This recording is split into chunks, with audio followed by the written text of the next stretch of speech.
অনেক জায়গায়, অনেক হিলে, অনেক বাড়িতে, অনেক পাহাড়ে, অনেক জায়গায় অনেক রকম আগুন লেগেছে।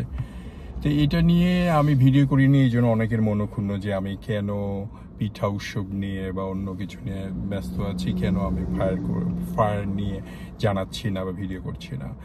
তো তার ফাঁকে ফাঁকে আমি যখন বাংলাদেশের কিছু কিছু ভিডিও দেখলাম, যেহেতু ইউটিউব দেখি, আবার পাকিস্তানিও দেখলাম উর্দুতে, আবার ইন্ডিয়ারও দেখলাম, এরা বলতে চাচ্ছে যে লস অ্যাঞ্জেলেসটা খুব খারাপ জায়গা, গজব পড়ছে, আজব কথাবার্তা। মাত্র জুম্মার নামাজ পড়ে আসলাম, আমিও একজন আমেরিকান, বাংলাদেশে জন্ম নিয়েছি, সেই হিসেবে বাংলাদেশি। আর তারপরে এখানে থাকি 31 বছর, 32 বছর হতে যাচ্ছে। তো মাত্র জুম্মার নামাজ পড়ে আসলাম, তো সেখানে গজবের কি হলো তো আমি তো বুঝলাম না। তো এই সূত্র ধরে ওর সাথে জাস্ট নামাজে যাচ্ছিলাম, ওকে পিকআপই করছি নামাজের জন্য। তো নামাজে যাওয়ার পথে ও একটা সুন্দর কথা বললো, তুই কথাটা রিপিট করো, তাহলে আমার দর্শকটা শুনতে পারবে।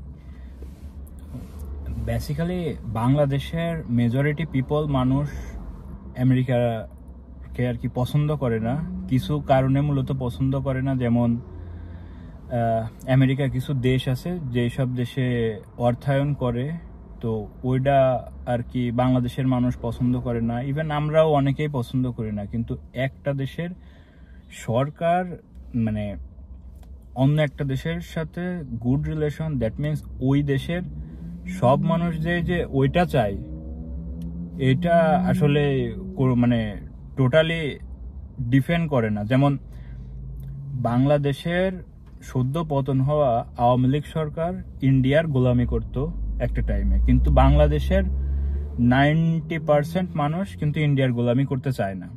সো ব্যাপারটা এরকম।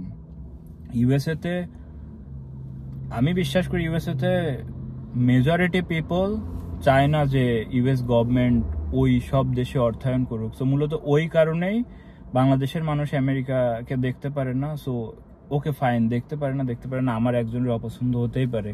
কিন্তু বাংলাদেশের মানুষ বলতে চায় কি যে লাইক বাংলাদেশে যে এটা হয় কিছুদিন আগে বন্যা হলো, কি অন্য কোনো দেশে কোনো দুর্ঘটনা ঘটলো, যেমন তুরস্কে দেখলাম যে আমরা লাস্ট ইয়ার ভূমিকম্প হলো, হাজার হাজার মানুষ মারা গেল, কিন্তু এইগুলো হচ্ছে কি এরা চালাই দিতে চায় যে আল্লাহ পরীক্ষা নিচ্ছে। হ্যাঁ, মানে আমাদের মুসলিম কান্ট্রিতে কোনো কিছু হলে সেটা পরীক্ষা নিচ্ছে, আর আমেরিকাতে কোনো কিছু হইলে তখন হচ্ছে এটা যে আল্লাহর গজব নাজিল হয়েছে আমেরিকাতে। সো কোনটা আল্লাহর গজব আর কোনটা আল্লাহর পরীক্ষা, এটা একমাত্র আল্লাহই বলতে পারে। আমরা কেউ এটা বলতে পারি না যে কোনটার উপর আল্লাহ গজব দিছে আর কোনটা আল্লাহ কি বলে পরীক্ষা নিচ্ছে।